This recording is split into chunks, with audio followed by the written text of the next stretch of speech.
बिस्मिल्लाहिर्रहमानिर्रहीम। अस्सलाम वालेकुम नाज़रीन, आप यूट्यूब चैनल देख रहे हैं। मैं इमरान खान हूँ। अब तक की जो सबसे अहम खबरें हैं वो मैं आप तक पहुँचा देता हूँ। सुहेल अफरीदी ने और अलीमा खानम ने प्रेस कॉन्फ्रेंस की है। इसमें उन्होंने कुछ वीडियोज़ भी चलाई हैं, सबूत भी दिखाए हैं कि किस तरह से रियासत ने इनके ऊपर गोली चलाई, किस तरीके से इनके ऊपर हमला किया गया, कैसे इनका रास्ता रोका गया और कौन जिम्मेदार था कल की सारी हरकतों का।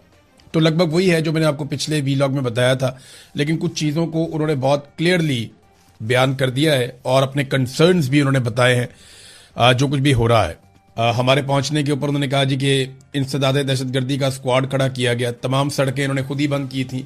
मैं उनसे ये कह रहा था कि आप रास्ते बंद ना करें, मुझे जाने दें, क्योंकि आप 4 करोड़ अवाम के नुमाइंदे को रोक रहे हैं।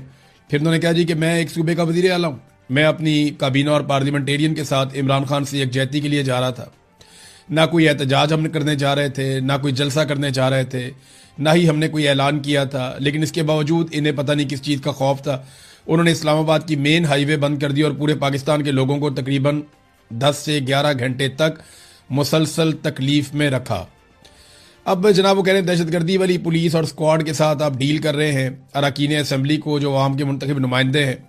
फिर वो सूबा जो पाकिस्तान को सस्ती बिजली दे रहा है, वो सूबा जो पाकिस्तान को मादनियात दे रहा है, वो सूबा जो कुदरती वसाइल फराहम कर रहा है, उसके बदले में क्या मिल रहा है? पंजाब हुकूमत ने हम पर गंदम बंद कर दी है, वफाकी हुकूमत ने हम पर गैस बंद कर दी है, रियासत हमें हमारा हिस्सा नहीं दे रही, ना NFC में हमारा हिस्सा दिया जा रहा है, ना NHP में, ना दीगर वसाइल, हमें कोई हिस्सा हमारा मिलता ही नहीं है। मुंतखब नुमाइंदों को डंडे मारे गए, हमारे MNA को गिरफ्तार किया गया, अनवर ताज को, शफकत ऐवान साहब को भी गिरफ्तार किया गया, हमारे पार्लियामेंटेरियन पर सीधी गोलियां चलाई गई, हमारा एक दोस्त जख्मी है, इसके कंधे में अभी भी गोली लगी हुई है। तो वहां भी मैंने पुलिस अफसरान से कहा कि आप चाहते क्या है? क्या आप नफरतें बढ़ाना चाहते हैं? आपका मकसद पाकिस्तान को तोड़ना है या जोड़ना है? क्योंकि ये रवैया कौमी यकजहती को नुकसान पहुंचा रहा है। खैबर पख्तूनख्वा के लोग देख रहे हैं कि उनके मुंतखब नुमाइंदों के साथ क्या सलूक किया जा रहा है, उन्हें दीवार के साथ लगाया जा रहा है। यही रवैया रहा तो नफरतें बढ़ेंगी। जब नफरतें बढ़ेंगी तो पाकिस्तान का नुकसान होगा, और हम ये नहीं चाहते, क्योंकि हम पाकिस्तानी हैं और हमारे लिए सबसे पहले पाकिस्तान है। इमरान खान साहब का इलाज इनकी फैमिली की मौजूदगी में और उनके जाती डॉक्टर की निगरानी में अल-शिफा इंटरनेशनल अस्पताल में किया जाए। इसमें क्या गैर आईनी है? ये मुतालबा हमारा बिल्कुल कानूनी है और आईनी मुतालबा है। हमने पहले भी देखा कि जाली प्लेटलेट्स का मामला सामने आया था। इमरान खान वजीर आजम थे तो सारे इदारे उनके खिलाफ खड़े हो गए थे। पूरी दुनिया को मालूम था कि प्लेटलेट्स जाली थे, लेकिन इसके बावजूद इमरान खान साहब ने बड़ा दिल दिखाया और उन्हें जाने दिया। वो लोग 1 हफ्ते 2 हफ्ते नहीं बल्कि सालों तक वहां पर रहे, मगर किसी इदारे को फिक्र नहीं हुई उनको वापस लाने की। अब जब साइफर के जरिए सच साबित हो गया है कि इमरान खान सच्चे थे, इमरान खान हक पर थे, तो फिर इमरान खान ने बैरूनी गुलामी को एब्सोल्युटली नॉट कहा था। इमरान खान साहब ने पाकिस्तान के लिए, पाकिस्तान की खुद मुख्तारी के लिए, पाकिस्तान की सलामती के लिए और पाकिस्तानियों के लिए रूस का दौरा भी किया था। ये अपनी जात के लिए नहीं किया था। रूस के दौरे से उन्हें जाती तौर पर फायदा तो नहीं होना था। वो पाकिस्तान के लिए गए थे, पाकिस्तानियों के लिए गए थे, ताकि पाकिस्तानी अवाम को रिलीफ मिले। आज आप देख लेना नादरीन, ये जो पाकिस्तान है, पाकिस्तान तो नहीं ले पाता रशिया से तेल, लेकिन भारत आज भी रशिया से तेल ले रहा है और अमेरिका ने उसको खसूसी इजाजत दी हुई है। पाकिस्तान को ऐसी कोई इजाजत नहीं है कि आप रूस से तेल ले सकें, लेकिन भारत को इस बात की इजाजत है कि वो रूस से तेल ले सकता है। बहुत सारी चीजों में भारत को फैसिलिटी दी हुई है अमेरिका ने, पाकिस्तान को नहीं दी हुई, क्योंकि अमेरिका पाकिस्तान को अफगानिस्तान के खिलाफ इस्तेमाल करेगा या ईरान के खिलाफ इस्तेमाल करेगा, जो छोटी ताकतें हैं, और भारत को वो तैयार करता है चाइना के खिलाफ, जो एक बहुत बड़ी ताकत है। तो भारत को अब बहुत ज्यादा मजबूत करेगा अमेरिका, ये मैं अच्छी तरह जानता हूं, और ये होना है, क्योंकि जिस किस्म का प्रोटोकॉल वहां पे डोनाल्ड ट्रंप को दिया गया, उससे बहुत शानदार और बहुत जबरदस्त प्रोटोकॉल दिया गया रूसी सदर को। ये जब रूसी सदर पहुंचे हैं चाइना में अभी दौरे पर, तो उनका बड़ा पुरतपाक इस्तकबाल किया गया।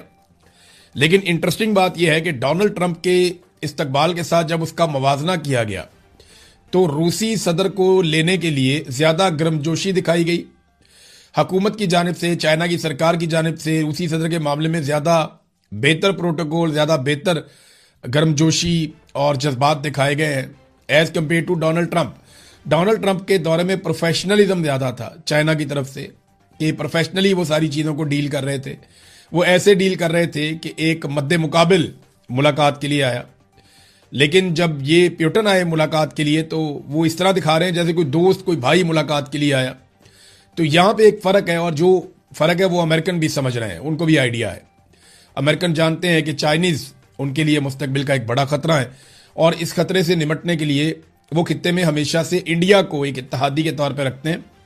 मैंने आपको बताया था क्वाड नाम की एक तंजीम भी बनी हुई है, जिसमें चाइना के खिलाफ जो है वो इंडिया है, अमेरिका है, ऑस्ट्रेलिया है, जापान है, ये ममालिक इकट्ठे इन्होंने एक तंजीम भी बनाई हुई है, बहरिया पर मबनी है, बहुत तगड़ा इनका एक सिस्टम बना हुआ है जिसको क्वाड कहते हैं। ये 4 ममालिक हैं इसके अंदर, इनका एक दिफाई इत्तेहाद है क्वाड के नाम से।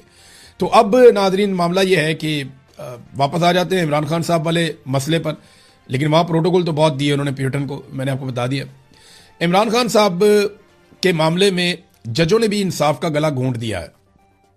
एक तो सुहेल अफरीदी ने बड़ी लंबी चौड़ी प्रेस कॉन्फ्रेंस की है, बहुत सारे उन्होंने जो तकालीफ कौम को हैं वो बताई कि किस तरीके से इनकी खारजा पॉलिसी है उसने पाकिस्तान को बर्बाद कर दिया, किस तरीके से इन्होंने महंगाई की पॉलिसी से पाकिस्तान को बर्बाद कर दिया।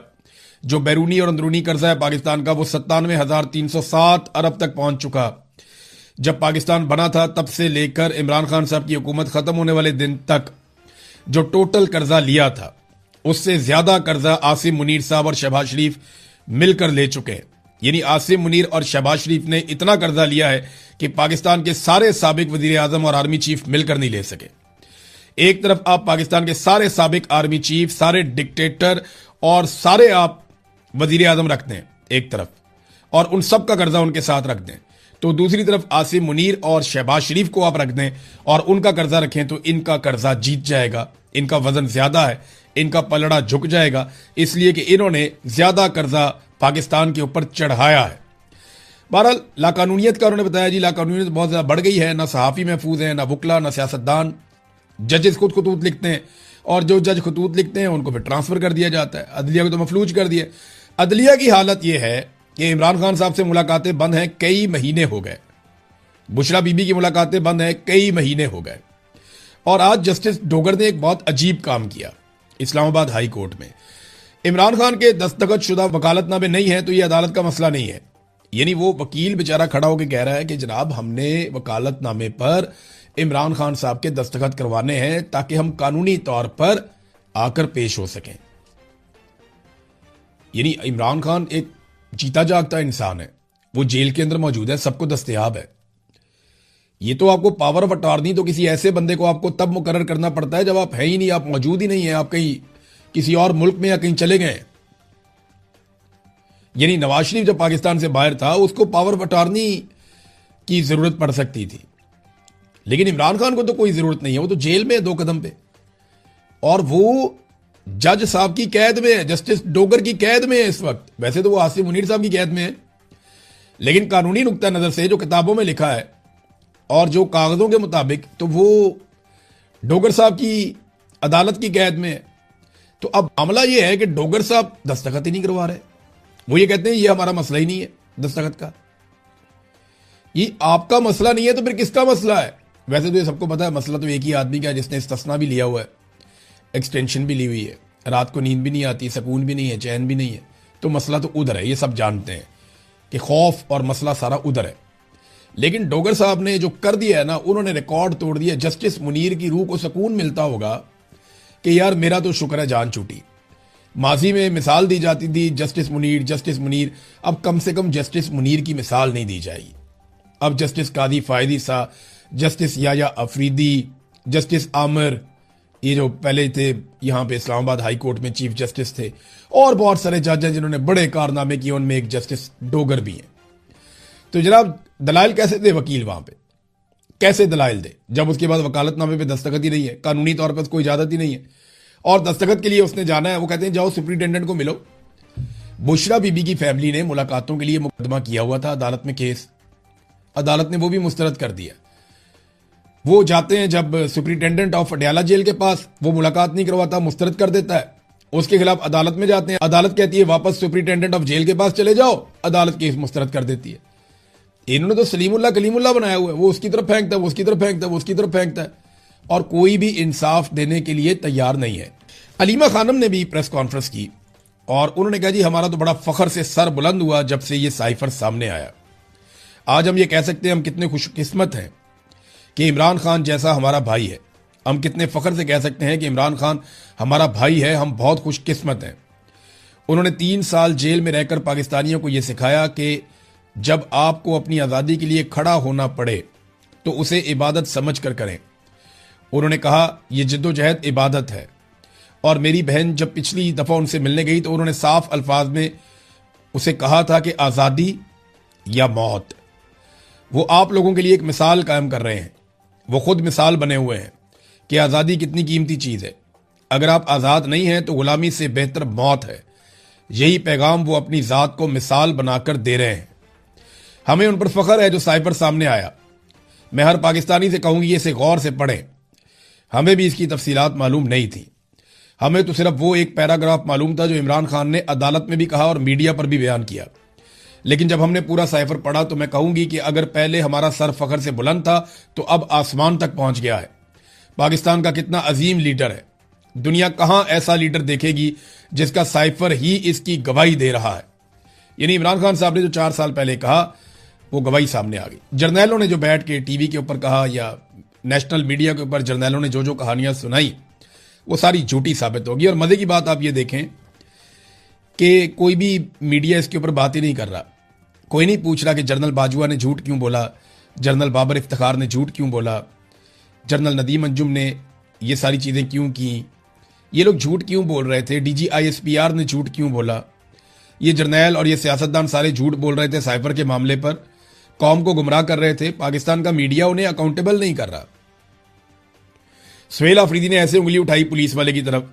अब यहां मैं अब बरतानिया में हूं, आपके पास जो कानून चलता है वो यहीं से आपने ड्राइव किया हुआ है ना। ह्यूमन राइट्स को भी आप यहीं से सीखते हैं, यूरोप से, बरतानिया से। यहां जो मर्जी छोटा सा बच्चा निकलता है, निकल के पुलिस वाले को ऐसे करता है अगर पुलिस वाला ठीक काम नहीं कर रहा। ये 1 सेकंड के अंदर सीधे हो जाते हैं। और यहां पे पुलिस को स्पेशली तरबियत दी जाती है कि उन्होंने होल्ड करना है, अपने आप को बर्दाश्त करना है, क्योंकि वो लोगों के सर्वेंट हैं, मुलाजिम है। वहां पुलिस को तरबियत दी जाती है कि मारो, डंडे, कुटो, ताकतवर के सामने आपने सर झुका देना है, एस्टेब्लिशमेंट जिसके खिलाफ है उसको आपने तबाह बर्बाद कर देना है। वहां तो पुलिस की ये तरबियत है। यहां जो है वो आप देख लें, हर आदमी बराबर है उनकी नजर में। आपके साथ कोई ज्यादती करे आप खड़े होकर वहीं पे पिन पॉइंट कर सकते हैं, आप डांट सकते हैं, आपके पास ये इख्तियार, आप सवाल कर सकते हैं। यहां पुलिस से करना है, आर्मी चीफ से करना है, वजीर आजम से करना है, जो आपके हत्थे चढ़ जाए आप सवाल करें। कोई आपके ऊपर केस नहीं बनेगा, कोई आपको कुछ नहीं कह सकता। नहीं समझ आती उनका कानून गूगल करके देख लें, उनको तहफ्फुज़ है हर चीज का, आजादी इज़हार राय में। तो हमजा शहबाज ने भी तो उंगली उठाई थी ऐसे करके पुलिस वाले पे, उस उंगली का कभी किसी ने तस्करा नहीं किया। और भी बहुत लोग हैं, शहबाज शरीफ की भी उंगल होती थी, वो भी उठाता था, कभी किसी ने तस्करा नहीं किया। मरियम नवाज बतौर मुलजिमा जाती थी तो पुलिस वाले उनको सलूट मारते थे, जमीन से चीजें उठा के देते थे, उसको भी किसी ने कभी तस्करा नहीं किया, रोला नहीं डाला। तो यहां पे वो पुलिस वाले को कह रहा है कि क्या तुम मुल्क तोड़ना चाहते हो, नफरत क्यों बढ़ा रहे हो, तो इसके ऊपर रोला डाल दिया। उन्हें गोलियां लगी है, उसके ऊपर कोई नहीं पूछ रहा। उन्होंने उंगली के साथ इशारा करके अपनी आवाज उठाई है तो कह रहे जी उंगली क्यों उठाई है। हद नहीं हो गया वैसे पाकिस्तान में, हद ही हो गई वैसे। ह्यूमन राइट्स तो बिल्कुल पाकिस्तान में खत्म ही हो गए हैं और हालात पाकिस्तान के बद से बदतरीन होते चले जा रहे हैं, क्योंकि एक के बाद एक रिकॉर्ड मौजूदा हुक्मरान तोड़ रहे हैं। मिसाल के तौर पे ये आप देखिए, आसिम मुनीर और शहबाज शरीफ साहब ने, मैंने आपको बताया, कर्जे का रिकॉर्ड तो ले लिया। अब ये अगली खबर लें आप। पिछले साल की निस्बत इस साल जो पाकिस्तान में गैर मुल्की सरमायाकारी आई है वो 46 गुना कम है। 46% नहीं कह रहा मैं, 46 गुना कह रहा हूं मैं, 46 टाइम्स। यानी जो पिछले साल सरमायाकारी आई थी उसको जरब दे दें 46 से, तो इतनी कम सरमायाकारी इस साल पहले 10 महीनों में आई है। क्यों पता है? काम ही कोई नहीं हो रहा पाकिस्तान में। जो जुल्म, बर्बरियत, फस्तायत, अदालतें भी यरगमाल, सारा सिस्टम इन्होंने ऐसा काबू किया कि कोई इस सिस्टम के अंदर पैसे लगाना ही नहीं चाहता। लोग उल्टा पैसे निकाल निकाल कर लेकर जा रहे हैं। अच्छा, जो 2025 में थी वो 2024 से कम थी, जो 2024 में थी वो उससे पहले से कम थी। तो ये लगातार गिरावट आ रही है। इन्होंने 50 साल के सारे रिकॉर्ड तोड़ दिए हैं कम तरीन सरमायाकारी के, और गैर मुल्की सरमायाकारी तो अब ना होने के बराबर है। मीडिया ये बातें आपको नहीं दिखाता। क्यों नहीं दिखाता? इसलिए कि वफाकी हुकूमत ने इलेक्ट्रॉनिक और प्रिंट मीडिया को 9.5 अरब रुपए के इश्तेहारात दे दिए। 950 करोड़ मीडिया में बांट दिया इन्होंने। ये वो पैसा है जो सीधा सीधा बांट दिया। और वैसे जो मफादात, जो फायदे मीडिया के बड़े बड़े मालिकान, बड़े बड़े लोग जो फायदे लेते हैं, जो अपने काम निकलवाते हैं, जिनमें वो अरबों रुपया कमाते हैं, वो इससे हटकर है और वो इससे अलग है। पाकिस्तान के हर मीडिया मालिक का कोई ना कोई ऐसा बिजनेस है जिसमें वो बहुत पैसा बना रहा है, और वही असल चीज है जहां से पाकिस्तान की मिलिट्री एस्टेब्लिशमेंट ने गिच्ची से पकड़ा हुआ है उस मालिक को और पूरे मीडिया को। किसी मीडिया का मालिक है, उसकी और बहुत सारी कंपनियां, फैक्ट्रियां हैं।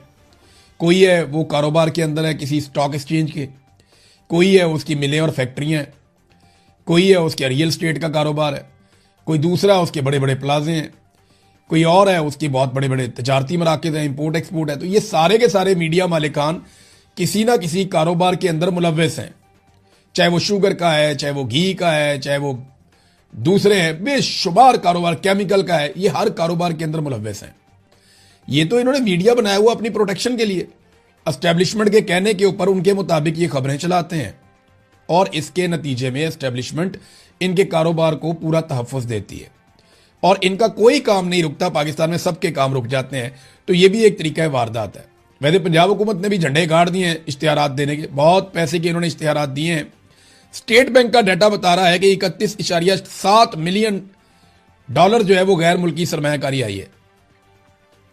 31.7 मिलियन, यानी लगभग चले 32 मिलियन आप लगा लें। आपको पता है मरियम नवाज का जो अय्याशी वाला जहाज है जिसको लेकर वो आजकल बाकू गए हुए हैं अजरबैजान, वो कितने का है? वो 38 से 42 मिलियन डॉलर्स का है। यानी जितनी टोटल पूरे साल में पाकिस्तान को गैर मुल्की सरमायाकारी मिली है, उससे महंगा तो एक झूले लेने के लिए इन्होंने अय्याशी वाला जहाज खरीदा है, जिसमें वो अपने रिश्तेदारों को, अपने करीबी लोगों को, दोस्तों को, सहेलियों को और अपने चमचे ब्यूरोक्रेट्स को वो लेकर जनाब मुल्क मुल्क फिरते हैं, इंजॉय करते हैं। वो चीफ सेक्रेटरी को मैं देख रहा था, मरियम नवाज ने तंदूर में रोटी लगाई और वो तबर्रुक समझ के खुद भी खा रहा है, बाकियों को भी खिला रहा है। यार तुम्हें इसलिए भाई आप बने चीफ सेक्रेटरी?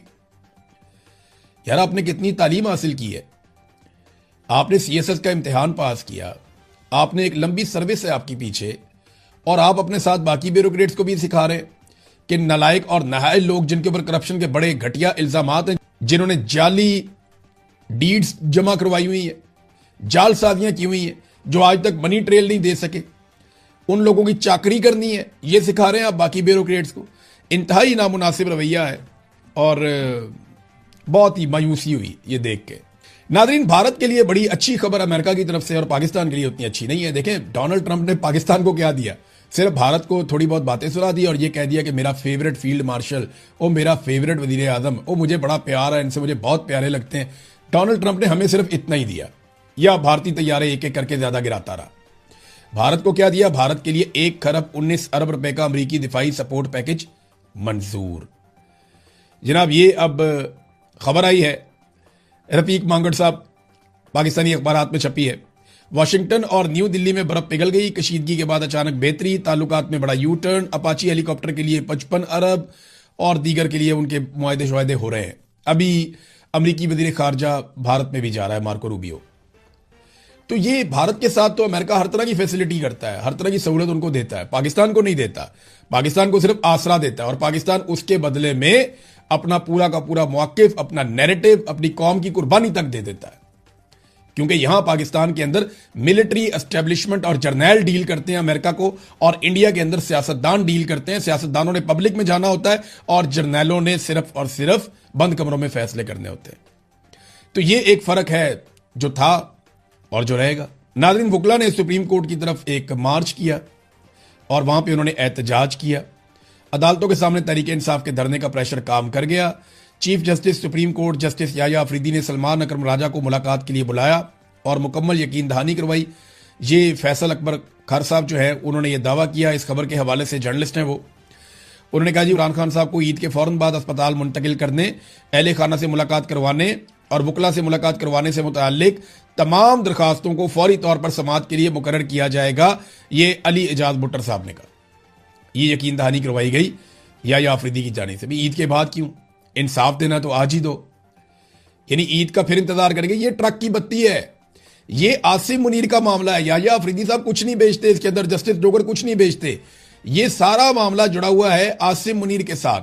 आसिम मुनीर साहब जब तक मौजूद रहेंगे और जब तक वो पीछे नहीं हटेंगे तब तक इमरान खान साहब के साथ यही होता रहेगा जो अब तक होता रहा है।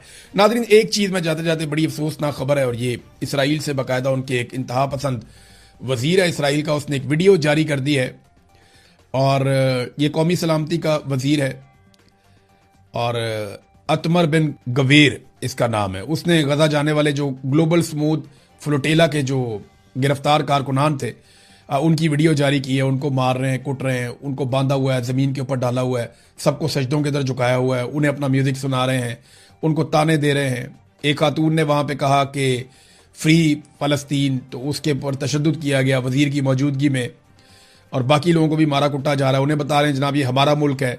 तो 87 अरकान, अब यूरोप इसके ऊपर एहतजाज कर रहा है, इटली ने, स्पेन ने, यूरोपीय ममालिक ने इस पर एहतजाज किया। ये अलग अलग मुल्कों के लोग हैं, और इसराइल ने इनकी तस्दीक की, ना सिर्फ तस्दीक की बल्कि उसके ऊपर एक वीडियो भी जारी कर दिया। अब तक के लिए इतनी, अपना ख्याल रखिएगा, अपने चैनल का भी। अल्लाह हाफ़िज़।